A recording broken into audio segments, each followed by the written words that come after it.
Review of ఇరుముడి. ఇందాకే రవణ filmography చూసా. 2022లో ధమాకా hit తర్వాత నుంచి ఒక్క కమర్షియల్ హిట్ వాళ్ళది.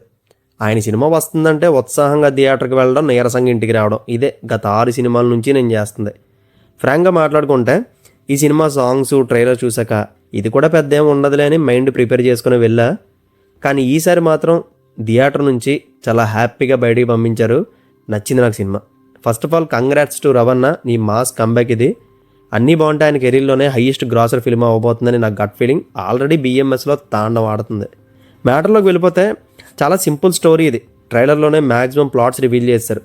తండ్రి కూతురు బాండింగ్తో పాటు ఊర్లో ఉన్న ఆడపిల్లల మీద చేయేస్తే ఊరుకోలేని హీరో. సో అదే ఊర్లో చైల్డ్ అబ్యూస్ లాంటివి జరిగితే ఏం చేశాడు అనేది కథ.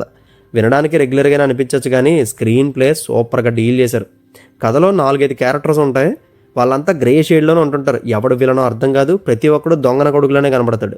ఇది బేస్ చేసుకొని సస్పెన్స్ని చివరి వరకు హోల్డ్ చేసుకుంటూ వెళ్ళడం వల్ల డ్రామా అక్కడక్కడ స్లో అవుతున్నా కూడా పెద్ద ఇబ్బంది పెట్టదు మనల్ని. ఒక పక్క ఫ్యామిలీ డ్రామా అండ్ అయ్యప్పమాల ఇలాంటివి థింగ్స్ జరుగుతుంటాయి. అనదర్ సైడ్ ఏమో మెయిన్ కాన్ఫ్లిక్ట్ రన్ అవుతుంటుంది. ఇదంతా హీరో లైఫ్కి కనెక్ట్ అయ్యే స్టేజింగ్ బాగా చేసుకున్నారు. నాకు ఎక్కువ నచ్చింది ఏంటంటే రియల్గా ఉంటుంది సినిమా. నిజంగానే ఒక ఊళ్ళో ఇలాంటివి జరుగుతున్నాయనే మూడ్ సెట్ చేశారు ఆ బ్యాక్డ్రాప్తో. ఆబ్వియస్లీ పల్లెటూరులో జరిగే థ్రిల్లర్లు అంటే కొంచెం ఎక్కువ టెన్షన్ ఉంటుంది. కానీ ఈ సినిమాలో మోర్ దాన్ థ్రిల్లర్ కన్నా ఫాదర్ అండ్ డాటర్ బాండ్ సాలిడ్గా వర్క్ అవుద్ది. శివ నిర్వణ గారు భలే క్యాస్ట్ చేశారు ఆ పాపని. పాప క్యారెక్టరైజేషన్ కూడా కథకి తగ్గట్టు రాసుకున్నారు. ఇరికించినట్టు ఎక్కడ అనిపించదు. రవితేజ్ గారి పర్ఫార్మెన్స్ అయితే చాలా లైవ్లీగా అనిపిస్తుంది. Two natural. అండ్ ఆ పాప, హీరోయిన్ ప్రియా భావాని, సాయి కుమార్ గారు, చైల్డ్ యాక్టర్స్. సర్ప్రైజ్ ఏంటంటే జబర్దస్త్ కమెడీని ఒక అతను ఉంటారు ఇందులో. అతని పేరు నాకు తెలీదు, బట్ అతని మేక్ ఓవర్ భలే సెట్ అయింది. వాడచ్చు, అతన్ని బాగా చేశారు కూడా. అండ్ ఇందులో కొన్ని విజిల్ వర్తి మూమెంట్స్ ఉంటాయి. వాటికి కానీ సరిగ్గా ఊపున్న BGM కొట్టుంటే సీన్ అదిరిపోయేది. బట్ జీవి డీసెంట్గా వర్క్ చేశారు అంతే.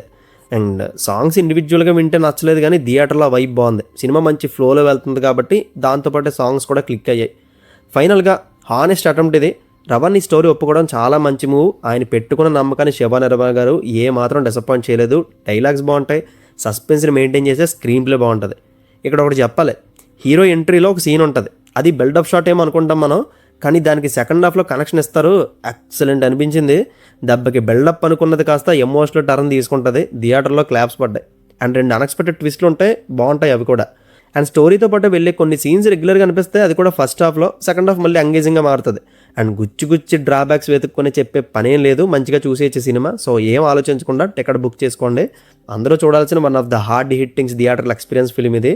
ఈసారి మాత్రం రవితేజ్ గారు మిమ్మల్ని అస్సలు డిసప్పాయింట్ చేయరు. దీనికి నేను ఇస్తున్న rating 3 out of 5. See you in the next video. Take care friends. Thank you. Tata.